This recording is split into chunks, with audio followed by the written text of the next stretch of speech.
Hola, ¿qué tal amigos? Bienvenidos, como siempre, a Háblame Derecho, el programa de la Barra Mexicana, Colegio de Abogados, que mucho agradece este espacio de difusión, de análisis de los temas que más nos ocupan y que nos preocupan como miembros del Foro Mexicano, a la Suprema Corte de Justicia de la Nación, al Consejo de la Judicatura Federal y por supuesto al canal judicial que ha sido nuestra casa ya durante todos estos años.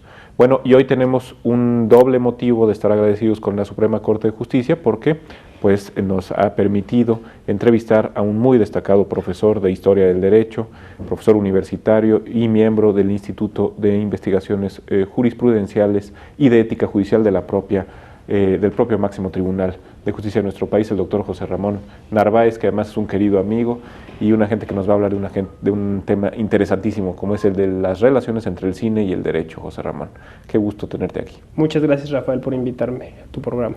Pues al contrario, estamos muy agradecidos, es un honor y un placer. Estoy seguro que el auditorio lo va a ver así, porque es un tema pues placentero, ¿no? Sí, es un tema muy lúdico, sí. A todos nos llama la atención el cine es democrático porque lo podemos ir a ver personas de diferente nivel social, de diferente nivel cultural, y cada uno verá su película, pero al final hay un mensaje que el director quiere transmitir y que ese es más o menos universal, general, ¿no?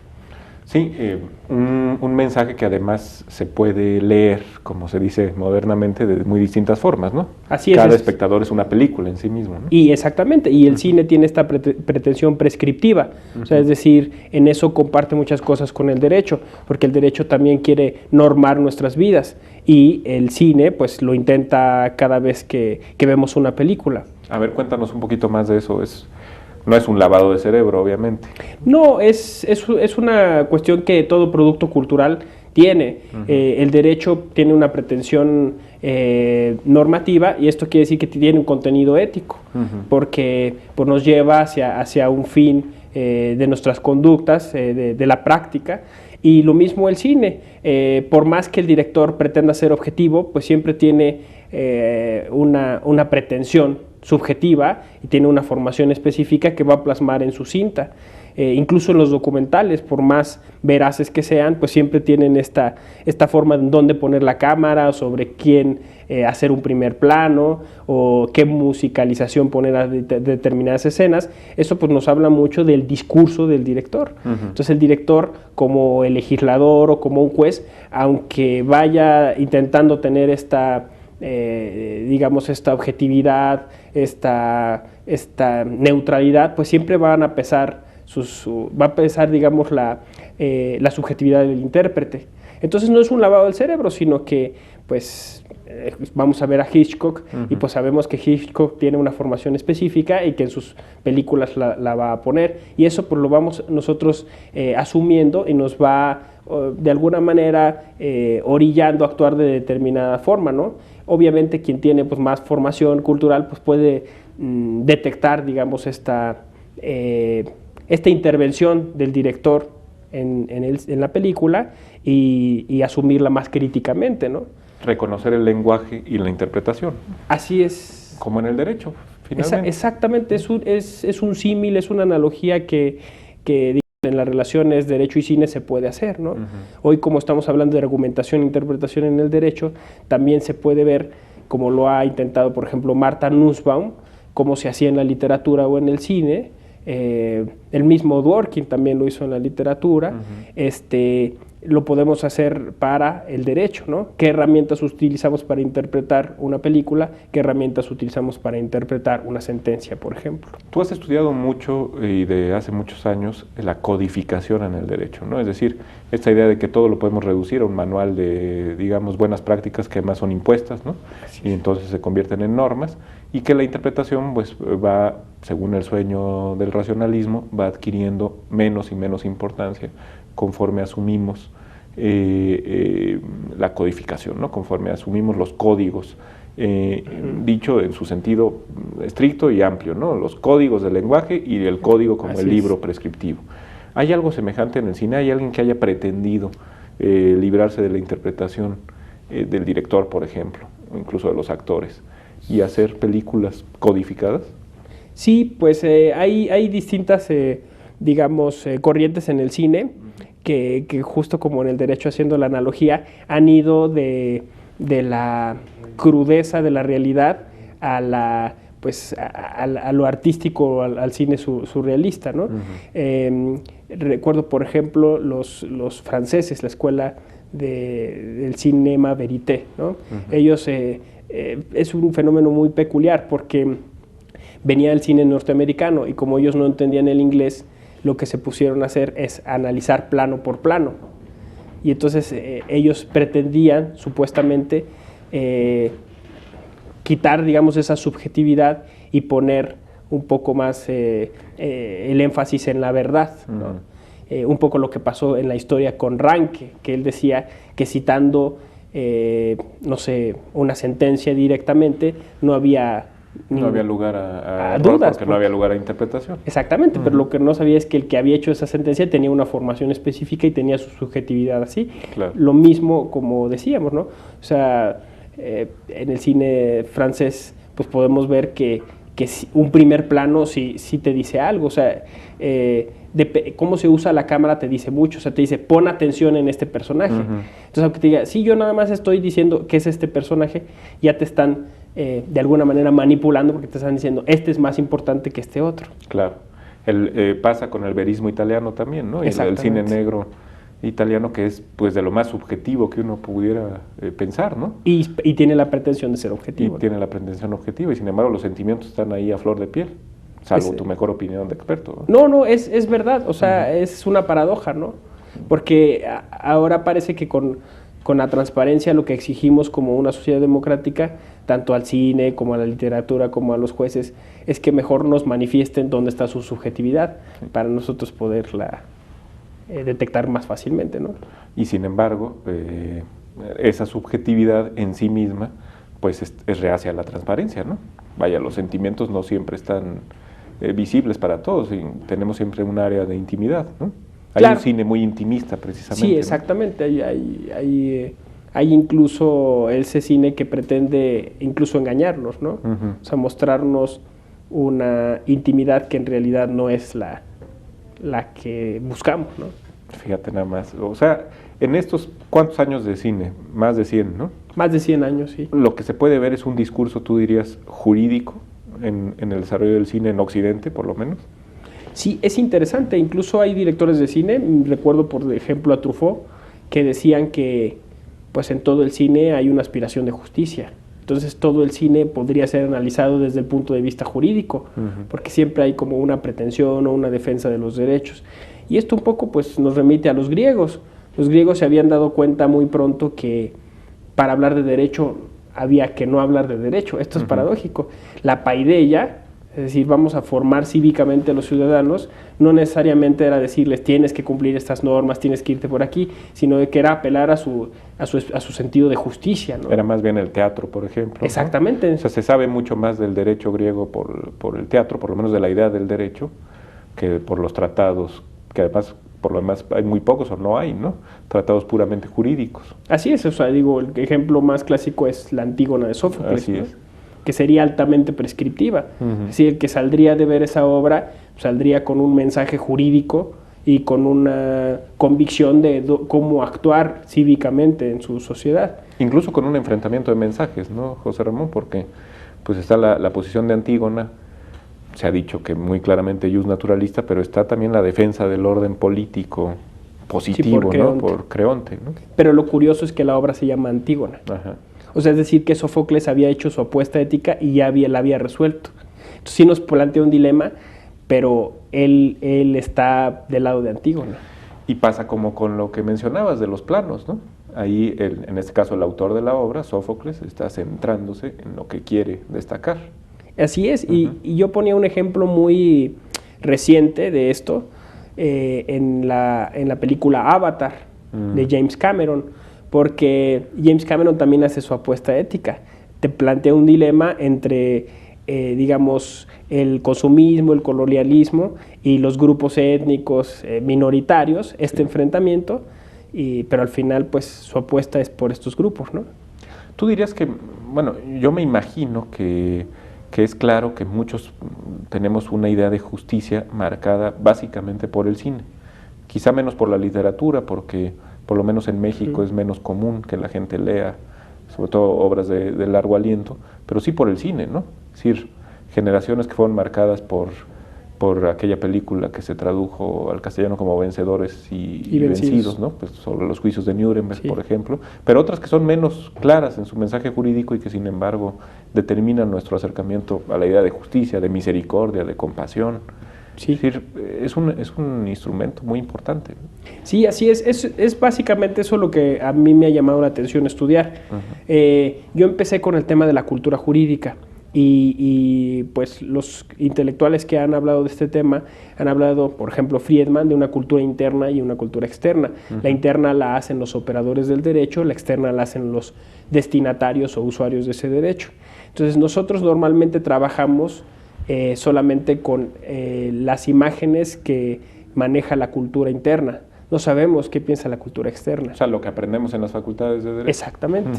Entonces, ahora se pretende, ¿no?, hacer encuestas, medición de opinión, pero no es suficiente eso. O sea, el imaginario de la sociedad sobre qué cosa es la justicia es muy profundo, se necesita saber de historia del derecho, porque eso es, y además una historia muy particular, una historia sobre el imaginario, ¿no? Y efectivamente, ese imaginario se va alimentando de todos los productos culturales, sobre todo en el siglo XX, pues del cine. Y entonces, por ejemplo, hay profesores en Estados Unidos que van hablando de cómo ha cambiado la idea o la imagen del abogado en Estados Unidos por el cine.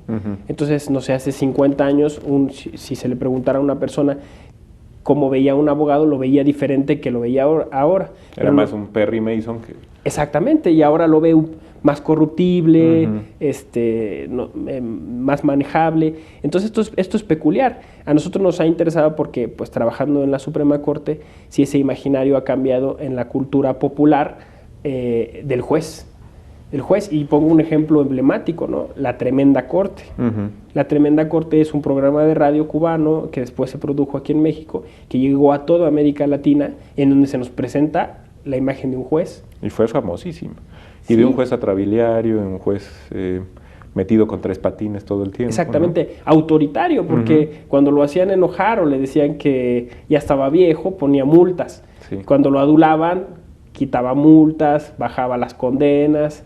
Y luego 3 patines, que es pues nuestro héroe latinoamericano. Esto es peculiar, ¿no? Porque el héroe es el Cantinflas, de ahí está el detalle.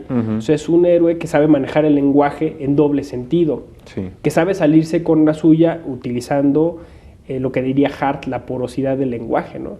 Entonces es muy interesante porque para nosotros justicia en un determinado momento significa salirse con la suya.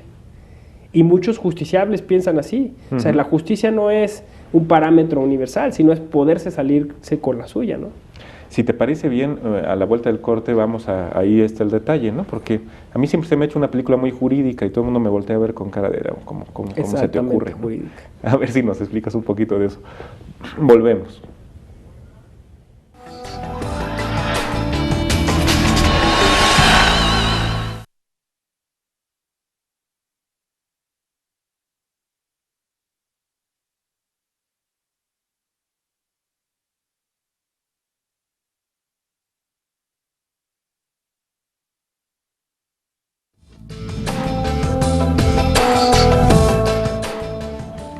Bien, volvemos, estamos hablando de cine y derecho con el doctor José Ramón Narváez. Les recordamos que tenemos un correo electrónico, una dirección de Twitter, otra más de Facebook. Seguro que tendrán muchas cosas que contarnos sobre las películas que han marcado su vida y que han determinado un cierto sentido de la justicia. Decíamos también de la compasión, porque esto tiene muy bonito el cine, como la literatura y como el arte en general. Permite compartir emociones, ¿no? Y ponerse en el lugar de otro. Exactamente. Pero íbamos a hablar de ahí está el detalle antes de meternos a esto de la compasión. Es una película en donde el lenguaje está presente todo el tiempo, José Ramón. Sí, yo siempre digo a mis alumnos que todo abogado mexicano debería de haber visto Ahí está el detalle al menos una vez, por varias razones, ¿no? Primero porque es una de las 10 películas, de las 10 mejores películas del cine mexicano. Después porque es una joya del cine de oro mexicano. Después porque actúa uno de los mejores cómicos que ha dado México. O 2, con Pardavé también. Sí, exactamente, 2 de los grandes cómicos. Y 2 que comenzaron además en la carpa, en el cine en el cine silente, que comenzó Pardavé. Y la otra, pues porque tiene una escena jurídica que podemos analizar a la luz de la teoría del derecho con bastantes frutos. Más o menos para recordarles a los espectadores un poco la trama, pues se trata de un peladito que hace Mario Moreno, que enamora a la criada de una casa. De un gran señor o de alguien que mantiene. Exactamente, y lo confunden primero con el amante de la señora, después con el hermano de la señora, y a Cantinflas le habían pedido que pues sacrificara a un perro que pues al parecer ya tenía rabia o estaba enfermo, y como antes se hacía, pues se hacía de ese modo, ¿no? Así es. Entonces, Cantinflas era básicamente un comodino que entra a la casa, sí, exactamente. Se fuman los puros del señor, y se toma el vino, luego hay una escena genial en donde un juego de palabras entre él y Pardavé, quédese ahí, donde aquí, no allá, empiezan a jugar con el lenguaje. Finalmente lo llevan a la prisión, porque cuando le preguntan que si ha matado al Bobby, que así se llamaba el perro, él dice que sí, pero el Bobby era también un delincuente que chantajeaba a la señora. La señora de la casa. De la casa. Ahí sale también el cuñado de Mario Moreno, que es Chilinsky, un ruso que había venido a México. Sale como oficial del registro civil, intentan casarlo. Un tipo muy, muy cómico también, ¿no? Muy cómico. De hecho, después hizo otra versión de esta película con su comparsa, que es Manolín, que se llamaba Vivillo desde chiquillo. Lo tratan de casar con Sara García, no se puede, entonces él confiesa que sí mató al Bobby, lo llevan a la cárcel y entonces empieza un juicio. Un juicio que, como en el teatro griego, es una tragicomedia. ¿Por qué? Porque nos estamos riendo de la tragedia que está viviendo una persona, y que eso se da muchas veces, ¿no? Por la confusión del lenguaje, ¿no? Entonces los abogados y el juez se encargan de enredarlo todo, cuando básicamente Cantinflas lo que está apelando es al sentido común, a la proximidad de las palabras. Esto es muy marcado en la película, ¿no? Hay ahí un mensaje, no sé quién es el director, pero... Juan Bustillo Oro. Pues claramente Bustillo está tratando de mandar el mensaje de que el lenguaje de los abogados y de los jueces es un lenguaje ajeno, ya no digamos a la realidad sociológica de las mayorías, sino al sentido común, ¿no? Exactamente, y llama la atención porque Juan Bustillo Oro estudió Derecho, y entonces es como una reacción, me parece incluso una reacción como positiva, o sea, es decir, después de ver eso, él se va del lado de la cultura, una cosa muy marcada de su época. Muchos jóvenes que no podían ser críticos en ese periodo, digamos, postrevolucionario. Autoritario. Exactamente, se empiezan a meter al teatro, al cine, para poder tener un mayor, o sea, escondían su lenguaje crítico a través de estas obras. Que fue el caso de Cantinflas hasta la llegada ya, digamos, del cine apologético, que es un cine muy de régimen, que también habla mucho del país y de cómo se había domesticado, digamos, el sentido de rebeldía, ¿no? Sí, exactamente. Es muy interesante eso del que mencionas de la historia del cine. Y aquí en este momento, pues todavía este cine es un cine, digamos, crítico. Juan Bustillo Oro, de hecho, conocía el asunto, o sea, se basa en un asunto real. Esto pasó. Entonces lo lleva al cine. Bueno, eso es sensacional, ¿no? Sí, exactamente. O sea, está recreando un caso que sucedió, entonces exactamente está ridiculizando de alguna manera el trabajo de los abogados, ¿no? Que con grandes discursos y grande retórica están enredando todo. No prueban algo tan evidente como que se está hablando de un perro y no de una persona, ¿no? Exactamente, incluso llegan a irse sobre la persona de Cantinflas para empezar a hacer argumento ad personam, y ya olvidándose del asunto, ¿no? Diciendo, él es malo, vean que él es malo, para convencer al jurado, ¿no? Incluso con todos estos temas de la fisonomía del criminal, ¿no? Sí, exactamente, hacen la mención los periodistas, dicen, este es un criminal lombrosiano, torvo, ¿no? Y luego se ve una mirada al jurado, también eso es muy interesante, porque en el asunto sí hubo jurado. Después, cuando ya fue la película, ya se había quitado el jurado, pero como está recreando otra época, se ve a estos hombres de barba, ¿no? Estos hombres ancianos que están ahí en el jurado. Respetables, ¿no? Muy respetables, ¿no? Se ve el juez, su secretario, el fiscal ya se llama Ministerio Público, esto es interesante, ¿no? Y luego, bueno, la escena para mí, digamos, más importante es cuando el defensor le tapa la boca a Cantinflas, ¿no? Como diciendo, ya no nos interesa la verdad ontológica, sino la verdad procesal que hemos creado aquí entre el fiscal y yo. Cállese, usted no sabe. Fíjate nada más. Es una especie de proceso, ¿no?, de Orson Welles, pero en un sentido muy mexicano y muy festivo, muy lúdico, ¿no? Así es kafkiano. Es kafkiano. Aunque dicen los que saben, no sé, y tú eres uno de ellos, que la película de Welles respecto de Kafka es una película fallida. O sea, que el proceso de Kafka no está bien sí, es una... expresado.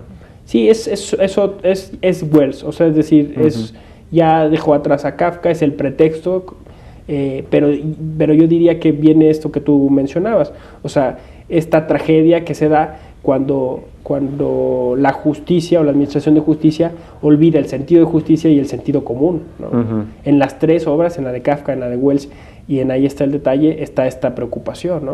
O sea, ¿qué pasa cuando nos preocupamos más por el proceso, por el procedimiento, que por las personas que están involucradas en él, ¿no? Por un lenguaje que tenga poco que ver con el sentido de justicia y que se preocupe, pues, por el cumplimiento estricto de formalidades legales, ¿no? Claro, y por el mero lenguaje, ¿no? O sea, a veces Wallenstein decía, ¿no? ¿Cuántas guerras no se han hecho por defender una palabra? Imagínate nada más.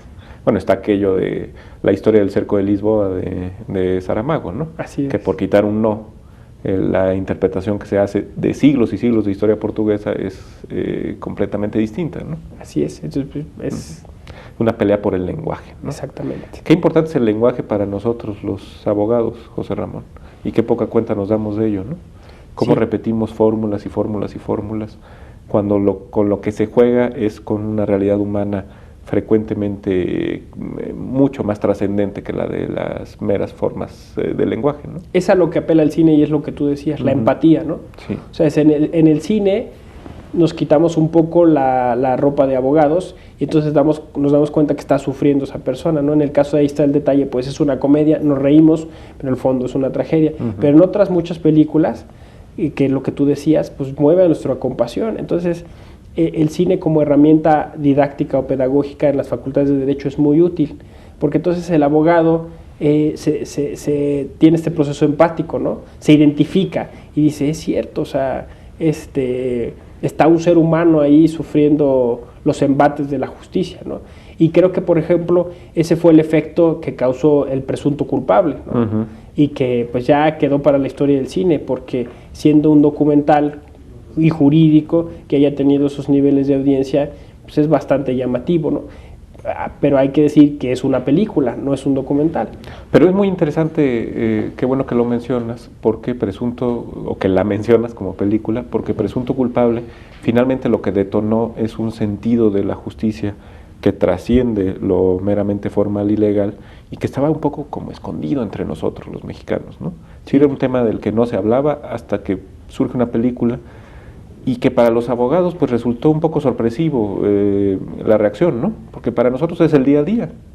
Sí, para muchos abogados que yo hablaba con ellos era incluso hasta agresivo, ¿no? Porque decía, la ropa sucia se lava en casa, es cierto, eso se da todos los días, pero el lenguaje es nuestro, ¿no? Exactamente, se está descontextualizando y cosas así, ¿no? Pero tienes razón, o sea, lo llamativo es que la gente haya respondido a ese sentido de justicia que estaba un poco dormido, ¿no? Y que es un sentido de justicia, por otro lado, también muy peculiar de los mexicanos, ¿no?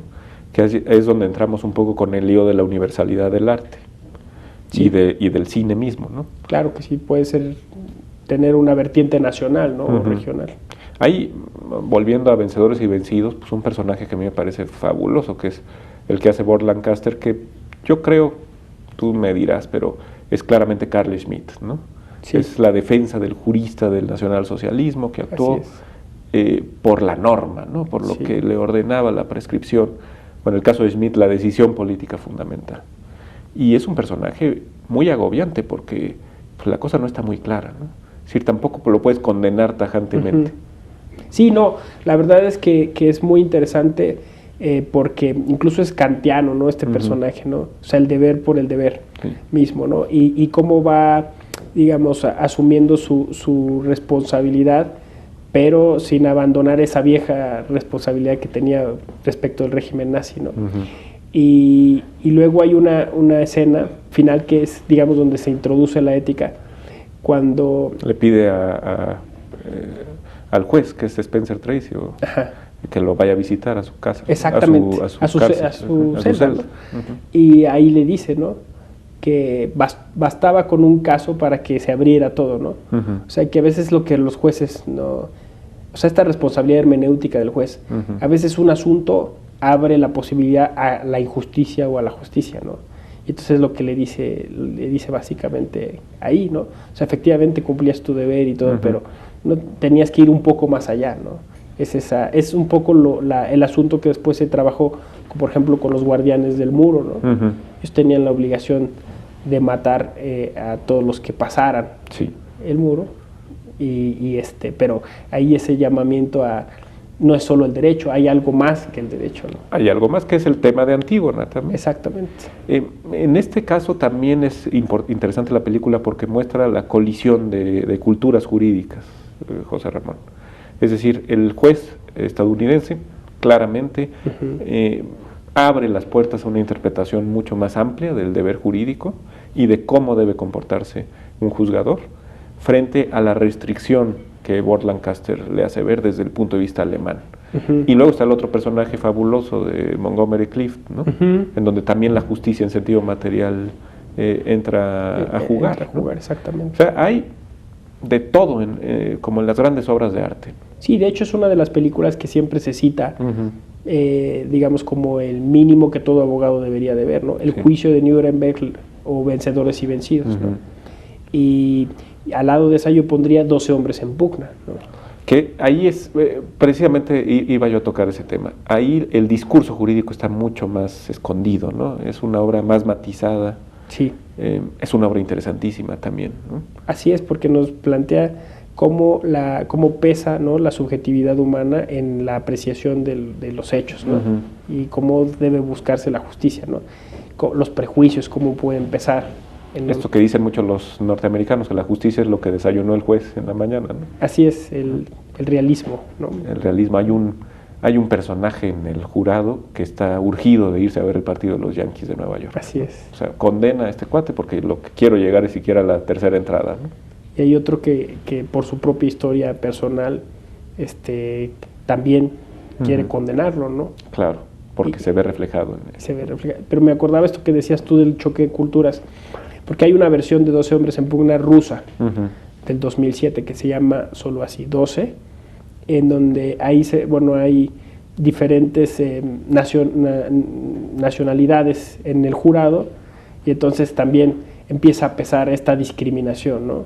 Hay un checheno, por ejemplo, que es médico, y él dice, pues yo ya tengo incluso profesión y eso, pero su testimonio o lo que él decía lo consideraban inferior por no ser ruso puro, ¿no? Fíjate nada más. Y esto me lleva a otro tema que es muy interesante, José Ramón, que es el del cine como expresión de determinadas culturas y que desconocemos casi totalmente, ¿no? Es decir, una cultura tan importante como la rusa en su enfrentamiento con los problemas del Cáucaso y de Chechenia mismo que tú mencionabas, y pues prácticamente, salvo algunos, ahora sí que gigantes como tú en este tema, pues no hemos visto películas casi rusas y desde luego chechenas ninguna, ¿no? ¿Cómo entender un fenómeno como ese, tan profundo, tan interesante, si no entendemos ni mínimamente el discurso cinematográfico? Japón, por ejemplo, es un caso más matizado, pero también... Ese, fíjate, ¿no?, que yo era el que iba a mencionar, porque incluso tengo una experiencia, digamos, personal, ¿no? El cine obviamente es un producto cultural, ¿no? Entonces ya incluso ir a ver una película te da más cultura, ¿no? En el sentido de cultura como bagaje, ¿no? Así es. Y entonces yo pensaba en... Incluso algunos churros infames, ¿no? Sí, el cine de zombies te dice mucho sobre la deshumanización, claro, como deseo profundo, ¿no? O el de ciencia ficción, porque el de ciencia ficción pone en duda las reglas del juego. Siempre, prácticamente siempre. Exactamente. Y entonces yo pensaba en un director japonés que fue el que, digamos, trató de hacer el cine japonés un poco más ligado al lenguaje universal, que es Kurosawa. Kurosawa. Y Akira Kurosawa tiene una película que se llama Rashomon, en la que también juega con un poco esto de la percepción, ¿no? Y entonces la experiencia personal es la siguiente, ¿no? En esta película se ve cómo van testificando diferentes personas sobre un homicidio de una mujer, de un hombre, y entonces todos se van poniendo delante del tribunal de rodillas, ¿no? En una especie como de tapetes. Entonces uno de nuestros asistentes al ciclo dijo que le llamaba la atención esta cuestión y decía que a lo mejor el director lo que quería hacernos notar era cómo los jueces someten a los justiciables, ¿no? Sí. Y entonces yo le dije, está bien su apreciación, pero le dije, es obvio que en Japón esa es la costumbre, ¿no? Y estas reverencias que constantemente hacen, no es porque se sometan al juez, sino que las hacen constantemente. Ni juega en contra de su dignidad. Exactamente, ni juega. Entonces es un poco lo que tú decías. O sea, sí hay un lenguaje universal, etcétera, pero también el cine nos lleva al reto de, bueno, voy a leer un poco más sobre cómo son los juicios en Japón, la cultura japonesa, ¿no? Pues pasa un poco como con la ópera, ¿no? Digo, Madama Butterfly, si es. no la entiendes desde el punto de vista de la geisha japonesa y todo lo que hay detrás de eso y del honor del samurái, Sí, exactamente. pues no entiendes nada, ¿no? No entiendes nada. Más bien dices, bueno, esta mujer de veras, ¿dónde tiene la cabeza? ¿Cómo se le ocurre, no? Exactamente, sí. Entonces, pues todas estas obras de la cultura pues llaman un poco a, digamos, a salir de tu regionalismo o a salir de tu personalismo, ¿no? Y sin embargo sí hay algunas ideas universales, ¿no? Sí. Es decir, hablabas tú de la imagen del abogado y cómo se ha ido perdiendo, digamos, en el imaginario sociológico, sociocultural. Como que ya es imposible pensar en una película tan apologética de un abogado como Matar a un ruiseñor, ¿no? Sí. Es decir, Gregory Peck ahí es el héroe impecable, ¿no? El que lo sacrifica todo por la justicia. Y las películas más para acá son mucho más negras, ¿no? Incluso el abogado está torturado pues frecuentemente por su pasado, aun cuando sea un buen abogado, hay algo alguna historia oscura detrás de él, ¿no? Viene o de una redención es decir, es un cine mucho menos simple, ¿no? Sí, de hecho, bueno, recordemos la última de Abogados, El Defensor, ¿no? Pues termina corrompido, ¿no? Entonces, así todo el último cine siempre hay el abogado del diablo, ¿no? O sea, es decir, el abogado siempre va a sufrir estas tentaciones, pero sin embargo... Al Pacino demostrándole exactamente el mundo a sus pies, es muy evangélico la escena, ¿no? Sí, o sea, es totalmente sacado de ahí, pero lo interesante es que el cine sigue teniendo esa pretensión, porque a lo mejor Gregory Peck, pues iba bien para una sociedad que todavía era, pues... racista. Exactamente, racista, cerrada, en donde todavía el abogado era más o menos íntegro, etcétera, ¿no? Pero ahora donde ya pues esta sociedad es más compleja, pues el cine tiene que ser más realista. Entonces es un llamado al abogado de cuidado, puede venir la tentación, ¿no?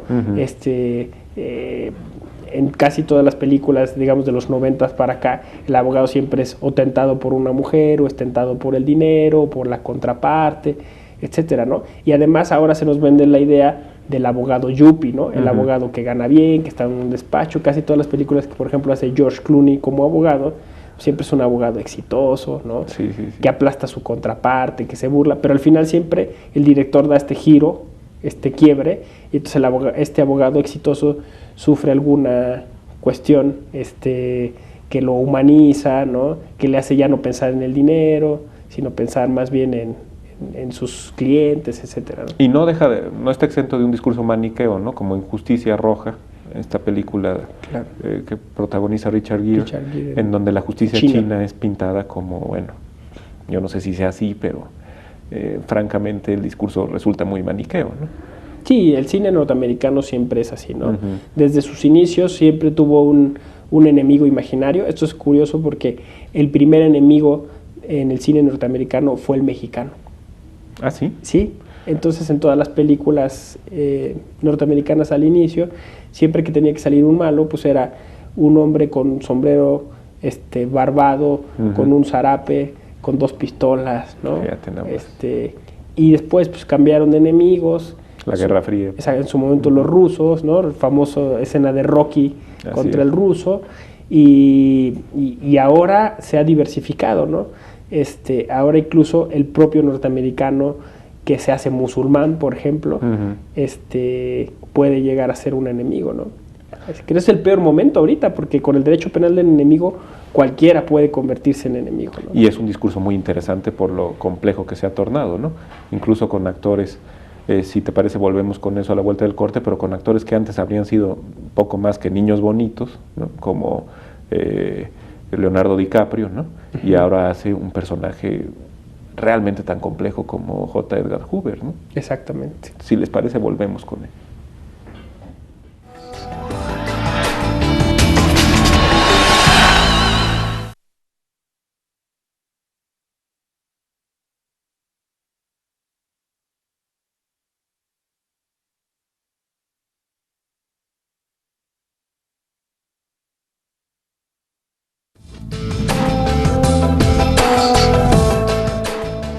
Bien, volvemos, estamos hablando, la verdad, de forma muy, muy placentera y muy gozosa de cine y derecho, que es tanto como hablar de literatura, de arte y derecho, con el doctor José Ramón Narváez Hernández, del Instituto de Investigaciones Jurisprudenciales y de Ética Judicial de la Suprema Corte de Justicia de la Nación, y que también es un profesor universitario muy destacado.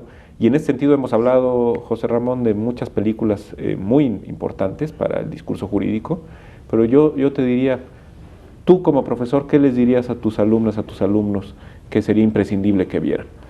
Un poquito nos habíamos quedado en el tema de los galanes de Hollywood, que ya no son los galanes simplones de antes, ¿no?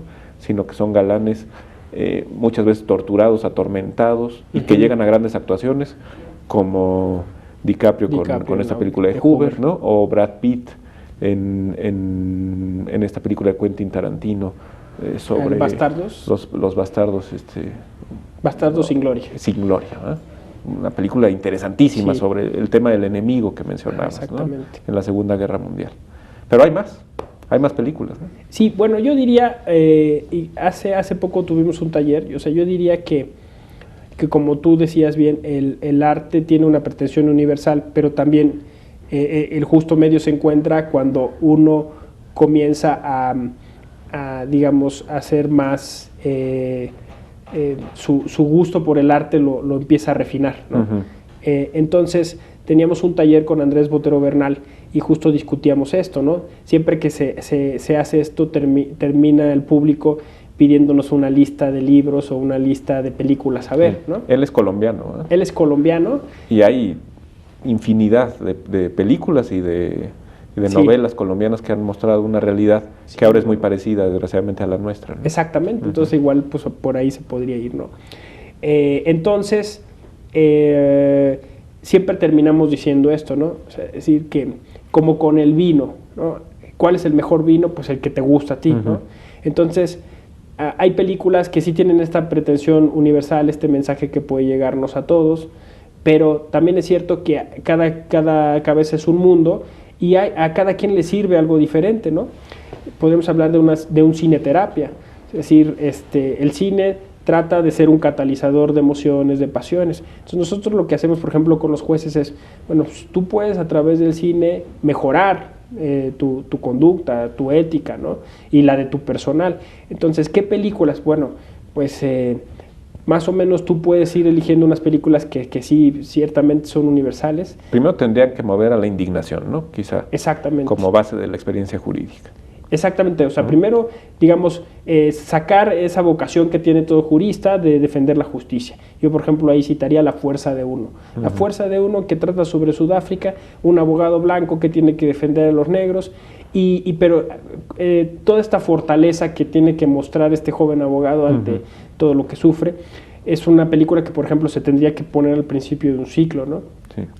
Y así de ese estilo hay muchas películas. Hay una película más o menos reciente sobre la trata de blancas, ¿no? La trata de mujeres rusas y ucranianas en la guerra de la ex Yugoslavia, que protagoniza Rachel Weisz, si no mal recuerdo. Ah, sí, la vi en los carteles. No, todavía no la he visto, pero... Es una película tremenda sobre... Yo creo que no puede dejar de generar indignación, ¿no? Exactamente. Porque más hasta las Naciones Unidas salen embarradas, ¿no? Sí, exactamente. Hay muchas películas que van, digamos, motivando eso, ¿no? Y después ya se puede ir avanzando sobre cosas más específicas, ¿no? Normalmente se citan las que ya hemos dicho aquí: Matar a un ruiseñor, 12 hombres en pugna, El juicio de Nuremberg. La misión, quizá, ¿no? Yo a veces he pensado mucho que aprende uno mucho más de historia del derecho y de la conquista y de los títulos justos de Castilla, de la presencia castellana en Indias, pues viendo esa película, ¿no? Igual 1492 es una buena película para ver justamente Gerard esto, ¿no? Depardieu, ¿no? Cuando llega Depardieu y empieza a gritar si hay alguien aquí en las tierras, y pone el estandarte y tocan los tambores, todo esto para el derecho de posesión, ¿no? Sí. Y ya así, dependiendo del tema, se puede ir uno enfocando en diferentes películas. Pero incluso el reto es, por ejemplo, descubrir películas mexicanas con contenido jurídico, ¿no? Y yo ahí les voy a dar, por ejemplo, un par de datos, ¿no? Nosotros los rateros, con Manolín y Chilinsky, ¿no? A mí la verdad Manolín y Chilinsky no me agradaban mucho, pero esta es una película en donde sale un juicio. Todos confluyen en un hotel, y en el hotel está el mismo juez, que es un juez que hace borolas, es un juez borracho. Entonces es muy peculiar cómo van combinando estas cuestiones. También hay un jurado, el defensor lo hace el propio Manolín y Chilinsky hace al fiscal.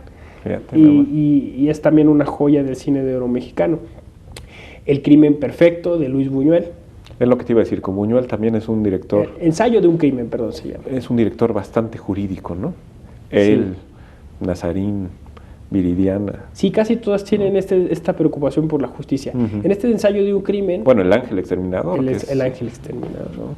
En esta película en particular que te comentaba, la hipótesis es bastante peculiar. Es un tipo que él cree que con el pensamiento asesina, y entonces va a entregar a un juez. Y él le narra al juez todo lo que sucede y el por qué él cree que mata a la gente solo con pensarlo, ¿no? Fíjate nada más. Entonces ya no les digo que resuelve el juez. Para que la veamos. Pero pues ya tiene un tema jurídico, ¿no? Oye, está el cine que también mexicano, que ha sido siempre destacado como el clímax del kitsch, ¿no? El cine de Juan Orol, o el cine de los luchadores, ¿no? En donde también el sentido de justicia muy peculiar de nuestras tierras está metido ahí, ¿no? Sí, yo siempre he creído que la lucha libre es un fenómeno muy mexicano, a propósito de eso que decías de si podría haber una vertiente particular, incluso artístico, ¿no? Ahora que estamos justamente explorando, porque antes era muy tajante: esto es ciencia, esto es arte, esto no es arte, esto es artesanía, esto es paraciencia, etcétera, ¿no? Ahora que estamos explorando estos terrenos, pues la justicia está presente en la lucha libre, y la lucha libre es un fenómeno que no solo es en el ring, es en el cine, es en los cómics que llegaron a toda América Latina, y es esta idea de justicia constante, ¿no? Que representa, por ejemplo, el santo. El santo. Y que está presente en las películas, en los cómics. Y esto es bien peculiar porque nosotros lo despreciamos por ser cultura popular, pero es lo que leen miles de personas, ¿no? Aunque parece un poco una idea muy pueril de la justicia, ¿no? Que va a llegar un enmascarado con una capa y sí, pero se va a enfrentar a las momias de Guanajuato. Claro, pero es interesante de dónde surge todo esto, porque incluso los que hacen cine de luchadores hacen énfasis en que lo importante es la lucha. O sea, es decir, tiene que haber un momento en que se sube al ring y lucha. O sea, no solamente que luche con los monstruos. Y que incluso la mejor película del santo que se grabó en España tiene esta deficiencia. No muestra una buena pelea de lucha. ¿Por qué? Porque incluso hasta hoy el hijo del santo insiste que la lucha libre inicia con la lucha grecorromana a ras de lona. Eso es como en el arte, ¿no? O sea, tienes que hacer primero la figura humana y después ya ser surrealista o lo cubista o lo que tú quieras. Entonces la lucha libre es técnica, es arte. Entonces se tiene que hacer a ras de lona y se tiene que hacer con las reglas. Y entonces aquí entra ya lo mexicano, porque esto que podría ser universal en el wrestling o donde sea, en el catch francés, como lo han estudiado, en México entra el referee y entonces entra el público y se hace una simbiosis bien extraña. O sea, el referee es a veces comparsa del rudo, el rudo que estira la regla. El referee no es propiamente una autoridad, ¿no? No se le reconoce autoridad. Exactamente, y funge como un juez muy particular, ¿no? Y entonces realmente el que va a decidir el asunto es el público.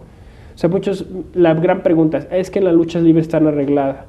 No es cierto, o sea, hay un guión, pero ese guión, a diferencia del teatro, puede modificarse. Y los luchadores saben que se va a modificar dependiendo la catarsis que se logre con el público. Entonces, en el último minuto puede dar un giro ese guión. Y esto es lo que a los dramaturgos le llama mucho la atención de la lucha libre. Es teatro, espectáculo, deporte, y es todo este fenómeno de justicia. Me da la impresión que en el propio cine de lucha libre, en el de Blue Demon o del Santo, hay este toque de improvisación, ¿no? Las películas van hacia un lugar y de repente, sin mayor explicación para el espectador, cambia el asunto. Pues yo no sé por qué, si porque el guionista permitía que los actores... Era por falta de recursos. Eso ya lo han dicho mucho los hijos de los luchadores o los luchadores que han sobrevivido. Se quedaban sin recursos a mitad de la película. Entonces decían, pues vamos a resolverlo así, o qué te parece si mejor ahora lo arreglamos así.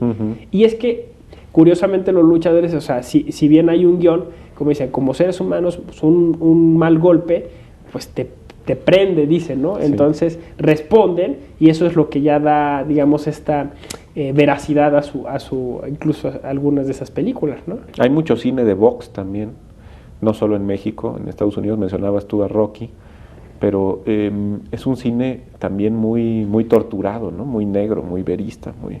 El hombre que se va haciendo a puñetazo limpio a sí mismo, ¿no? Y que llega a grandes niveles y que topa con la justicia, por lo menos con la ley, tarde que temprano, ¿no? Sí, normalmente siempre que se hacen ciclos sobre superación personal, se habla del cine de boxeadores y del cine del fútbol americano, ¿no? En donde sacan lo mejor de estos equipos, etcétera, ¿no?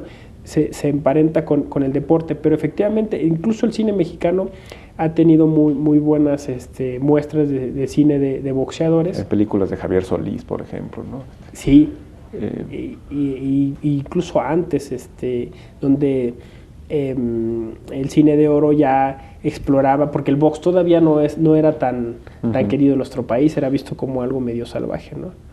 Pero sí también apela a la justicia. El boxeador también normalmente es tentado por el dinero, por otro lado o la fama, etcétera, ¿no? O por otro lado el buen muchacho, ¿no? Que yo no sé si salió en alguna película o no, pero que se encomendaba a su manager y a la Virgencita de Guadalupe, ¿no? El ratón Macías como arquetipo, digamos, de el mexicano bueno, ¿no? Sí, que salió además de la barriada, que viene desde abajo, etcétera. Y que no es dado a vicios y que... En fin, hay una idea de la justicia ahí un poquito, si me permites, guadalupana, ¿no? Sí. Hijo mío, el más pequeño de mis hijos, ¿no? Estoy aquí para protegerte, ¿no? Sí. Pues como que transmina, yo no sé si tú que eres el experto en el cine internacional, pero si fuimos somos una cultura, los mexicanos, somos gente muy dada al cine o con una especial facilidad. Pero una y otra vez que ve uno películas mexicanas, incluso recientes, lo que encuentra ahí es que el mexicano se expresa con mucha facilidad, ¿no? Expresa sus sentimientos, yo creo que con mucha claridad, ¿no? Sí. La trilogía de Arriaga y de González Iñárritu, ¿no? Creo que es clarísima en torno a una idea de justicia, por lo más muy mexicana, ¿no? Sí, yo creo que desde el inicio del cine, y esa es otra razón por la que los abogados tendríamos que interesarnos, ¿no? O sea, el cine mexicano destaca en el mundo por muchas razones, ¿no? Empezamos mucho más pronto que cualquiera de los países latinoamericanos a hacer cine, casi a la par que se creó el cinematógrafo, y además hemos tenido grandes directores de cine, grandes películas, y esta es una razón para no desconocer por cultura general pues estas joyas, ¿no? Por la lista que estamos haciendo, pues hay que citar El automóvil gris, que está remasterizada, es cine silente, luego le pusieron música y voces, pero trata sobre el ejército constitucionalista y sobre el imaginario constitucional. Es muy interesante, porque ahí ves cómo a la par de que se está haciendo una constitución, los generales carrancistas estaban haciendo lo que les daba la gana y aliándose con el crimen organizado. La famosa banda del automóvil gris. Entonces, es un estudiante que está estudiando el proceso constitucional de 1916, le pones esa película, o sea, lo haces más crítico porque... Lo mueves, ¿no? Claro, lo mueves porque estos héroes que luego hemos encumbrado, como el propio Carranza, pues ahí ya cambia su percepción, ¿no? Bueno, y ya que mencionas el tema legislativo, bueno, pues me parece que no hay mejor forma de acercarse a lo que fue el Congreso en el periodo exactamente posterior a la Revolución que La sombra del caudillo, ¿no? La sombra Ahí del hasta caudillo. balazos hay en Donceles. Y que estuvo hasta más enlatada esa Que película estuvo enlatada, por muchos pues. años. Y la otra imprescindible es La Ley de Herodes. Ujú. La Ley de Herodes, hay incluso la hipótesis de que hizo cambiar la cultura política del país. O sea, que no se hubiera dado la famosa transición Sí, sin esa película. sin esa película. Que además forma parte de una trilogía, ya que hablamos de lo jurídico, importantísima, ¿no? De Luis Estrada, me parece. Luis Estrada, exactamente. Porque después, Un mundo maravilloso. Un mundo maravilloso. Y desde luego lo que acabamos de ver, que es tremendo, ¿no? La saga El Infierno. El Infierno, pues es una saga muy reconocible, en donde nuestras generaciones se pueden ver representadas, ¿no? Lo que ha sido Sí, México exacto. para nosotros. Exactamente, y la gran participación de Damián Alcázar, que es Ujú. un actorazo muy querido en América Latina. Aquí a veces lo apreciamos menos, pero en Perú, por ejemplo, es un ídolo, ¿no? Bueno, ya hasta en Estados Unidos, ¿no? Ya ves que en Narnia Sí, sale él de, ya sale de pues no sé, de funcionario ahí general, del rey, ¿no? Sí, De algo sí. así. Como una especie de parlamento y ahí está él, ¿no? Exactamente, un consejo del rey. Pues mira, cine no paramos. Yo diría incluso Robin Hood, Claro. el Robin Hood último, de Riley Scott. Y el Tigre de Santa Julia, El Tigre muy de Santa nuestro, Julia. ¿no? Muy nuestro, exactamente. Entonces, pero fíjate, por ejemplo, para analizar la Carta Magna inglesa, pues el Robin Hood es muy, muy interesante, ¿no? Claro. Y así, en esos temas que uno va identificando. Pero incluso películas que pareciera que no tienen nada que ver, se pueden incluir, ¿no? Yo, por ejemplo, Linterna Verde, que sería la cosa más, digamos, más extraña, se puede darle una lectura jurídica. Llama la atención, por ejemplo, que ahí es toda esta visión que hoy del derecho penal del enemigo, el miedo. El miedo es amarillo, ¿no? Y es lo que hay que combatir. La persona, digamos, los buenos que tienen todo este poder verde, cuando juegan con el miedo, terminan en el lado equivocado, ¿no? Bueno, y cómo le corta la cabeza a la estatua del papá, y en fin, hay hasta cosas freudianas, ¿no? En esa película. Sí, no, es interesantísima esa película y además yo recomendaría verla hasta el final porque hay una escena, el que comanda a todos los Linterna Verdes, al final termina otra vez, o sea, termina yendo por el anillo amarillo. ¿Cuál es el mensaje? ¿Qué es lo que nos está pasando, no? O sea, si tú actúas con miedo o para contrarrestar el miedo te va a acabar. O sea, el miedo te va a consumir, vas a terminar peor, ¿no? Porque sueltas a una fuerza mayor que no puedes controlar. Claro. Entonces, el mensaje es, hay que actuar con la voluntad, ¿no? Hay que dominar el miedo. Pues ha sido un placer, verdaderamente. Yo creo que tenemos que hacer más programas de estos, mi querido Ramón, porque conversar contigo sobre cine y derecho, pues siempre es un gustazo. Yo encantado. Pues así le vamos a hacer, ya verás. Espero que lo hayan disfrutado tanto como yo. Allá en sus casas nos vemos, amigas y amigos, en la próxima emisión de Háblame Derecho, el programa de la Barra Mexicana Colegio de Abogados.